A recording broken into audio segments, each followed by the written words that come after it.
Shalom, selamat malam Bapak Ibu, Saudara yang terkasih dalam Tuhan Yesus Kristus. Apa kabarnya? Tentunya yang menjadi harapan saya dan di dalam doa saya untuk Bapak Ibu Saudara sekalian, tetap di dalam keadaan yang sehat, baik sehat secara iman maupun sehat secara imun, ya. Malam hari ini kita akan mengadakan ibadah persekutuan doa, ya. Meskipun 2 minggu belakangan ini kita tidak mengadakan persekutuan doa karena diganti dengan acara doa 10 hari, ya. Baru Rabu minggu ini kita mulai lagi persekutuan doa. Nah, Bapak Ibu Saudara yang terkasih dalam Tuhan Yesus Kristus, saya ingatkan kembali bahwa dalam bulan ini pembahasan kita berkaitan dengan satu karakter, yaitu tegas. Ya, tegas. Itulah sebabnya sebelum saya memaparkan lebih jauh lagi tentang tema tegas ini, yang akan kita ambil tentang teladan dari tokoh perjanjian lama, ya, Daniel, kemudian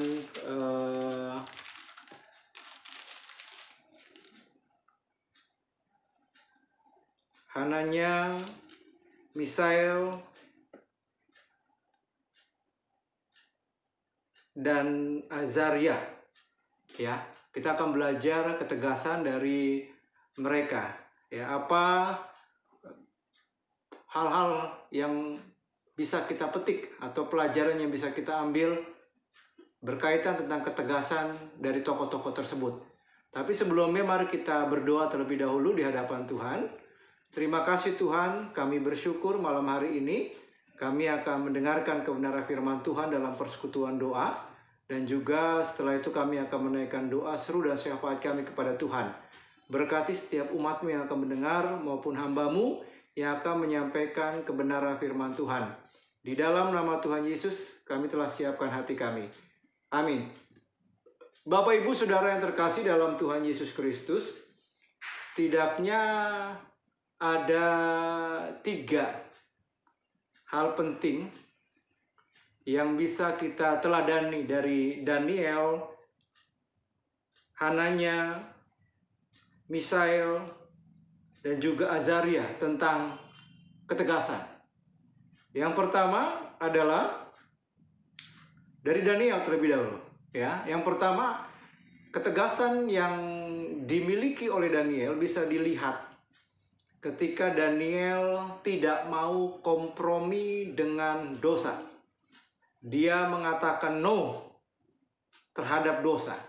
Dia mengatakan no terhadap kenajisan yang bisa melanggar kebenaran firman Tuhan. Dia mengatakan tidak. Say no to, ya, sesuatu yang bisa membuat dirinya jatuh di dalam dosa, ya. Ini ketegasan, ya. Ketegasan ini bisa dilihat dari prinsip, ya, Daniel dalam konsisten terhadap kebenaran firman Tuhan, ya. Itu Daniel mengatakan A kalau firman Tuhan mengatakan A, ya. Daniel mengatakan B kalau firman Tuhan mengatakan B, ya. Itu Daniel tidak mengatakan A kalau firman Tuhan mengatakan B, ya. Ini adalah sebuah ketegasan. Nanti mari kita mengevaluasi diri dalam hal ini. Apakah kita tegas, ya, dengan mengatakan tidak mau kompromi dengan dosa, ya, berkaitan tentang apapun juga. Tidak mau menajiskan diri untuk jatuh di dalam lumpur dosa, ya. Tidak mau melanggar firman Tuhan. Ini berbicara tentang ketegasan, ya. Itu. Nah, Bapak Ibu Saudara yang terkasih dalam Tuhan Yesus, kita lihat di dalam Daniel pasal yang pertama, ayat yang ke-8, dikatakan Daniel berketetapan untuk tidak menajiskan dirinya dengan santapan raja dan dengan anggur yang biasa diminum raja. Dimintanyalah kepada pemimpin pegawai itu supaya ia tak usah menajiskan dirinya. Saudara perhatikan baik-baik, Daniel tegas berkaitan tentang makanan. Ya, itu. Daniel di situ dikatakan berketetapan. Ya. Daniel berkomitmen. Ya. Daniel berprinsip untuk tidak menajiskan dirinya dengan santapan raja dan dengan anggur yang biasa diminum raja. Dimintanyalah kepada pemimpin pegawai istana itu supaya ia tak usah menajiskan dirinya. Bapak Ibu Saudara yang terkasih dalam Tuhan Yesus, kenapa Daniel tidak mau menajiskan dirinya dalam hal makanan dan minuman, saudara? Ya, apakah makanan dan minuman atau berkaitan tentang merek atau jenis yang disuguhkan kepada Daniel itu najis, atau yang menajiskan bukan makanannya, bukan jenis makanannya atau jenis minumannya? Saudara, apakah Daniel dalam hidupnya hanya makan sayur seperti yang dikatakan di dalam ayat yang ke-12? Adakanlah percobaan dengan hamba-hambamu ini selama 10 hari, dan biarlah kami diberikan sayur untuk dimakan dan air untuk diminum. Ya.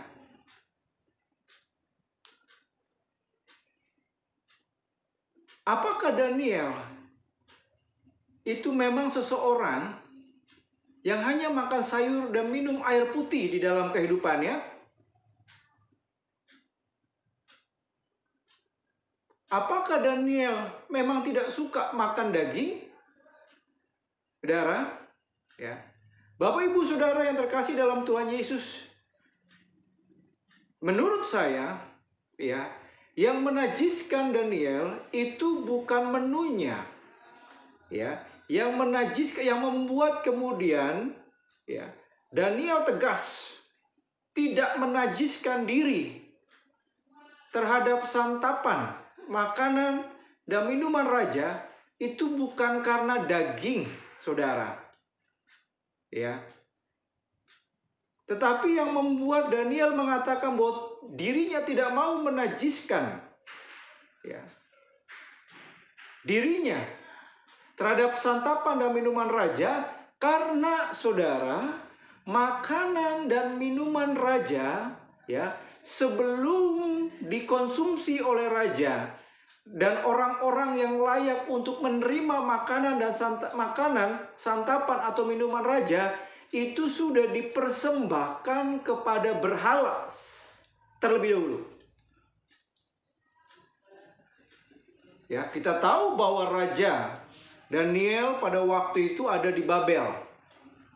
Ya, itu. Nah, kalau kita perhatikan di dalam Daniel 1 ayat yang kedua dikatakan, Tuhan menyerahkan Yoyakim Raja Yehuda dan sebagian dari perkakas-perkakas di rumah Allah ke dalam tangannya. Semuanya itu dibawanya ke tanah Sinear, ke dalam rumah dewanya. Perkakas-perkakas itu dibawanya ke dalam perbendaharaan dewanya. Ya. Perhatikan ayat yang pertama. Pada tahun yang ketiga pemerintahan Yoyakim Raja Yehuda, datanglah Nebukadnezar Raja Babel ke Yerusalem lalu mengepung kota itu. Ya. Daniel ada di Babel, saudara. Ya. Dan kita tahu bahwa Nebukadnezar Raja Babel, ya, menyembah dewa. Ya. Saudara, itulah sebabnya ketika dia menang terhadap Yoyakim, Raja Yehuda. Perkakas-perkakas dikatakan. Dibawa ke tanah Sinear, ke dalam rumah dewanya. Saudara. Ya. Meskipun Daniel dipilih untuk menjadi salah satu anak-anak muda yang bekerja di istana Nebukadnezar, dirinya tetap menyembah Allah Israel.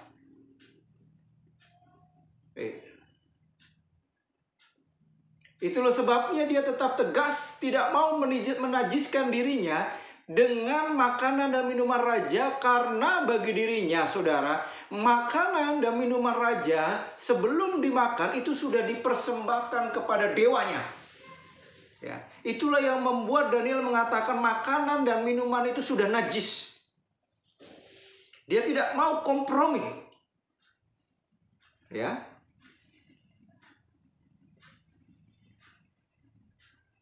Dengan hal yang seperti itu, saudara. Ya.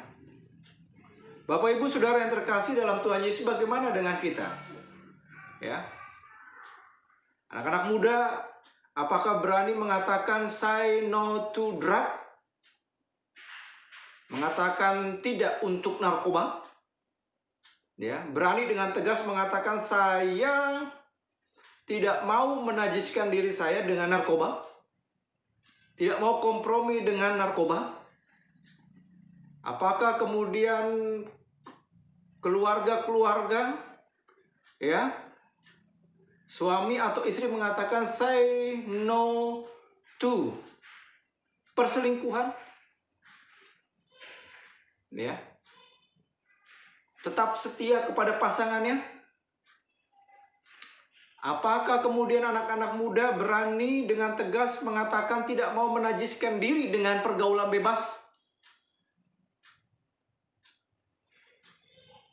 Ya. Apakah kita berani mengatakan say no to korup? Berani mengatakan tidak untuk korupsi? Dan bukan hanya mengatakan tetapi tidak mau korupsi? Ya.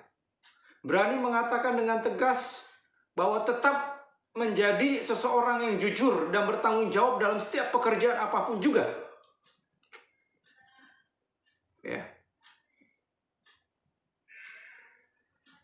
Saudara, dan ini butuh ketegasan.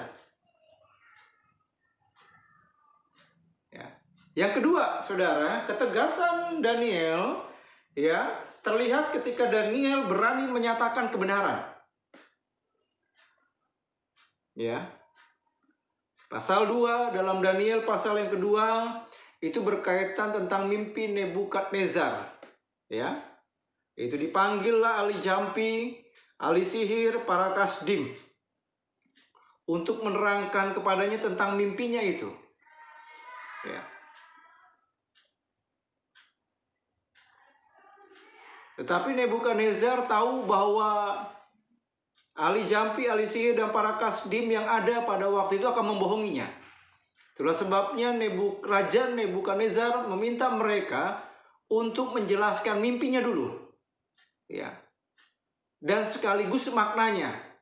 Jadi Raja Nebukadnezar nggak cerita dulu mimpinya, baru kemudian diminta ahli sihir, ahli jampi, para kasdim yang ada pada waktu itu untuk menerjemahkan maknanya. Tapi Raja Nebukadnezar meminta mereka untuk menjelaskan mimpi dan maknanya. Raja Nebukadnezar melakukan itu karena Raja Nebukadnezar, ya, tahu bahwa mereka akan berbohong karena mereka pasti takut dihukum. Dan tahu bahwa mereka akan menyenangkan dari makna dari mimpi itu, saudara. Itulah sebabnya, saudara, Daniel dengan berani menyatakan kebenaran, ya, dengan restu Tuhan, ya, Allahnya, ya, diberikan kemudian dikatakan disingkapkan, ya. Allah, Daniel meminta kepada Allah untuk mengetahui mimpi Raja Nebukadnezar dan sekaligus maknanya. Dan Allah menyingkapkan itu kepada Daniel. Dan Daniel kemudian datang kepada raja, menjelaskan mimpi dan maknanya. Saudara, itulah sebabnya di dalam Daniel pasal yang kedua ayat yang ke-28 dikatakan, tetapi di sorga ada Allah yang menyingkapkan rahasia-rahasia. Ia telah memberitahukan kepada Tuanku Raja Nebukadnezar apa yang akan terjadi pada hari-hari yang akan datang. Mimpi dan penglihatan-penglihatan yang Tuanku lihat di tempat tidur ialah ini. Dengan berani kemudian Daniel datang ke Raja Nebukadnezar mengatakan bahwa Allah yang menyingkapkan, Allah yang berada di surga yang menyingkapkan ini memberitahu kepada saya tentang mimpi dan makna Raja Nebukadnezar.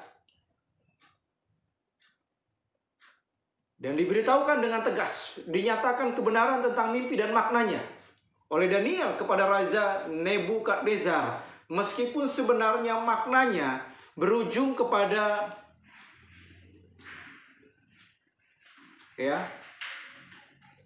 sesuatu yang bersifat buruk kepada Raja Nebukadnezar. Tapi kita melihat bahwa Daniel tetap tegas menyatakan kebenaran. Berani menyatakan kebenaran kepada seorang raja. Saudara. Bapak Ibu Saudara yang terkasih dalam Tuhan Yesus. Apakah dalam hidup ini kita berani menyatakan kebenaran?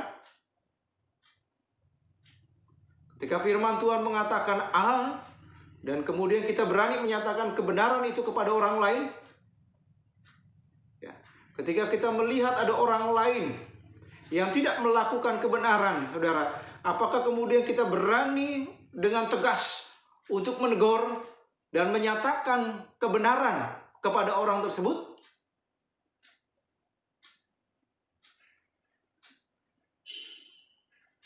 Ini yang ketiga, saudara.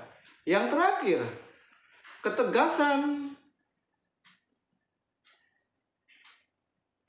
terlihat di dalam Daniel 3 ayat yang ke-18.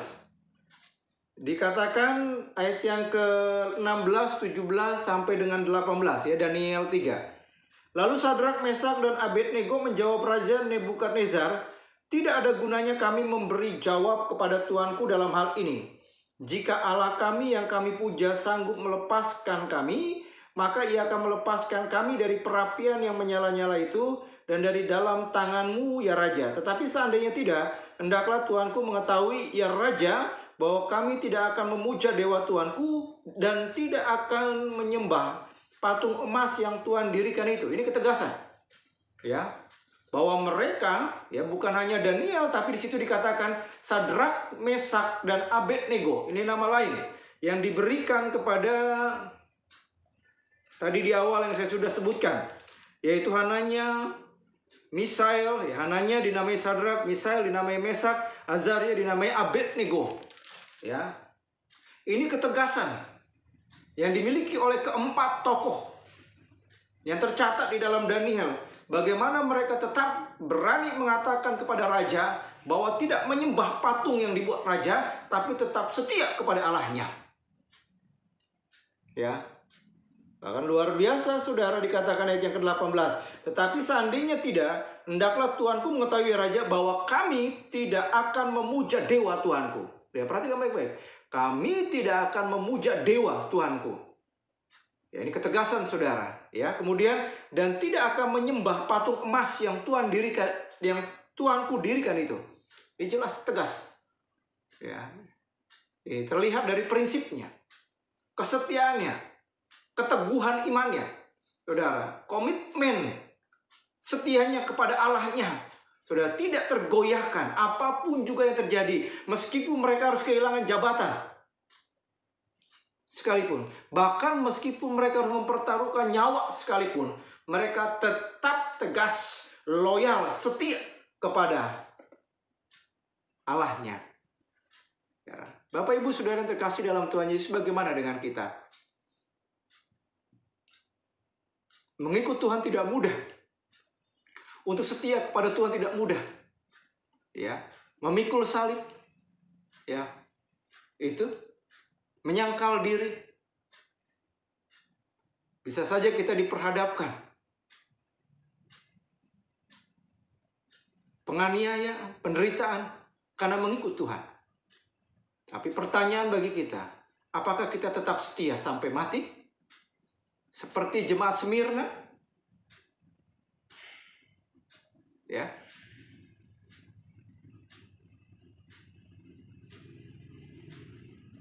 Tegas, setia, loyal sama Tuhan. Apakah iming-iming membuat kita tetap setia? Atau justru membuat kita menyangkal Tuhan?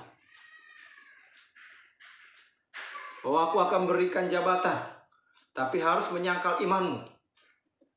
Dan sebagainya. Ya, berharap kita tetap tegas bahwa hanya Tuhan, Allah Tritunggal, Tuhan Yesus yang kita sembah dalam hidup ini. Tidak ada yang lain. Ya, Bapak Ibu Saudara yang terkasih dalam Tuhan Yesus, aplikasinya, marilah kita tetap memiliki ketegasan. Sama seperti Daniel, Sadrak, Mesak, dan Abednego. Mereka tetap tegas, memiliki prinsip dalam hidup ini dan tetap setia kepada Tuhan. Dan biarlah hal itu yang Tuhan dapati di dalam diri kita. Ya, amin. Bapak Ibu Saudara yang terkasih dalam Tuhan Yesus, mari kita masuk di dalam pokok-pokok doa syafaat kita. Pada malam hari ini, yang pertama, saya akan memberikan waktu kepada Bapak Ibu Saudara sekalian. Mari kita berdoa untuk bangsa dan negara kita. Ya, kita berdoa pandemi COVID-19. Ya, sedih rasanya ketika mendengar bahwa orang yang terkena COVID-19 ini meningkat. Kita berdoa supaya pandemi COVID-19 ini cepat selesai. Ya. Dan kita percaya kuasa Tuhan yang sanggup untuk melakukan itu. Kita berdoa supaya masyarakat juga mentaati prokes, protokol kesehatan. Dan kita berdoa untuk penyelenggaraan vaksinasi yang dilakukan ini boleh berjalan dengan baik.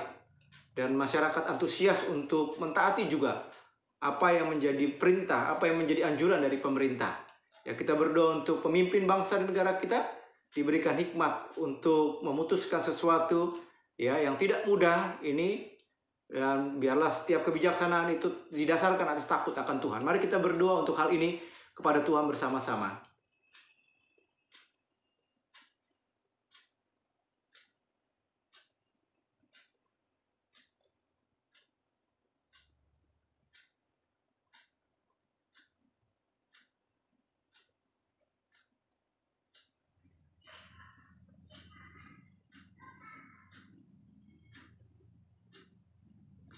Bapak Ibu, mari kita berdoa untuk pokok doa yang kedua.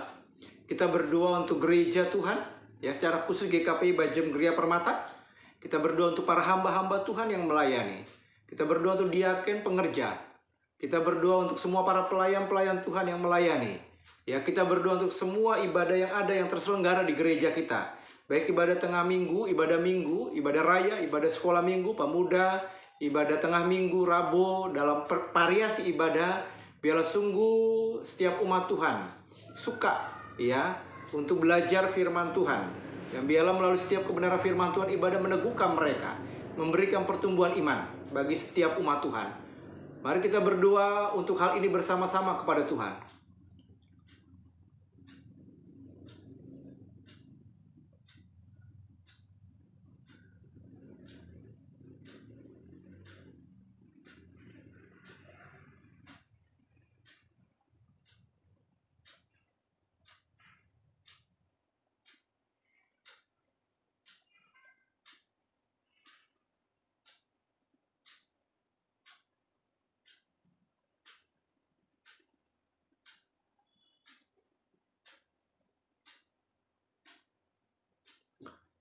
Untuk pokok doa yang terakhir Bapak Ibu, mari kita berdoa untuk semua pergumulan ya yang dihadapi oleh setiap umat Tuhan dan termasuk yang dihadapi oleh kita. Bawa dan serahkan itu kepada Tuhan. Kita yakini di dalam Tuhan pasti ada jalan keluar. Ya, pergumulan apapun juga. Orang tua kita yang sudah lanjut usia, ya kita berdoa juga secara khusus untuk Oma Flora yang pada akhir bulan ini akan pindah ke Salatiga. Kita berdoa untuk keberangkatannya, Oma Flora diberikan kesehatan dalam perjalanan, ya, dan juga diberikan kekuatan senantiasa, sukacita dan damai sejahtera. Ya, kita berdoa juga untuk mungkin ada yang bergumul ekonomi, ya, usaha dan pekerjaan. Kita percaya bahwa Tuhan tetap pelihara kita. Ya, kita berdoa untuk mungkin ada di antara kita yang bergumul pekerjaan atau mau membuka usaha. Ya, kita berdoa mungkin untuk pergumulan keluarga. Ada yang keluarga yang sedang tidak harmonis. Ya, kita berdoa Tuhan mengasihi keluarga, Tuhan sayang, Tuhan mau menjadi kepala keluarga atas keluarga kita. Ya, mencari pasangan hidup kita berdoa supaya Tuhan memberikan pasangan, pasti memberikan pasangan yang tepat, yang sepadan dengan kita. Ya, kita berdoa untuk apapun juga pendidikan anak-anak kita. TK, SD, SMP, SMA yang kuliah. Kita serahkan pendidikan anak-anak kita ke dalam tangan kasih Tuhan. Ya, mari kita berdoa untuk hal ini. Saya memberikan kesempatan. Setelah kita berdoa untuk pokok doa yang ketiga ini, nanti saya akan mengakhiri dan menutup ibadah persekutuan doa pada malam hari ini ke dalam tangan kasih Tuhan. Mari kita datang kepada Tuhan.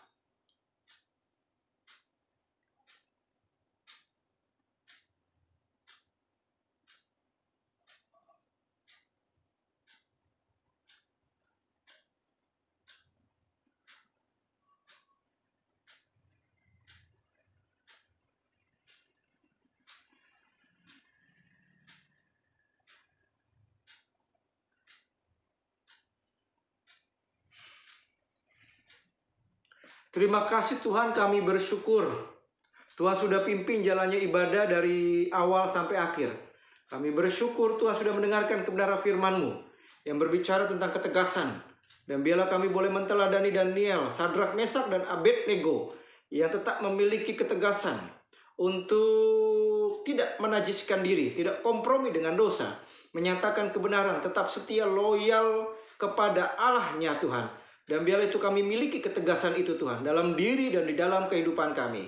Kami bersyukur setiap umat-Mu sudah menaikkan seru doa syafaat kepada Tuhan. Kami imani Tuhan mendengar dan Tuhan menjawab seru dengan waktu dan kehendak Tuhan yang terbaik. Terima kasih Tuhan, sebentar kami akan mengakhiri dan menutup ibadah kami. Kami membawa setiap umat-Mu ke dalam tangan kasih Tuhan. Tuhan sayang dan Tuhan mengasihi mereka. Dan kami percaya bahwa Tuhan pelihara kehidupan mereka. Itulah sebabnya Tuhan Yesus, kami membawa setiap umat-Mu ke dalam tangan kasih-Mu. Dan kami akan mengakhiri, dan biarlah setiap kami boleh menerima berkat yang daripada Tuhan.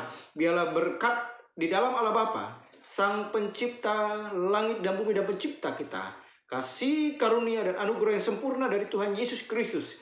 Pimpinan, penghiburan, kekuatan, dan pertolongan dari Allah Roh Kudus akan memberkati kami. Dan memberikan ketegasan dalam hidup ini untuk tetap setia kepada Tuhan. Mulai malam hari ini sampai Maranatha, Yesus datang untuk kali yang kedua, menjemput kami sebagai saleh-salehnya. Amin. Bapak Ibu, terima kasih untuk mendengar dan tetap setia mengikuti ibadah tengah minggu. Ya, saya percaya apa yang kita lakukan tidak akan pernah sia-sia, memberikan pertumbuhan iman dan menguatkan rohani kita. Kita semakin dewasa di dalam Tuhan Yesus Kristus. Selamat malam, Tuhan Yesus memberkati. Shalom.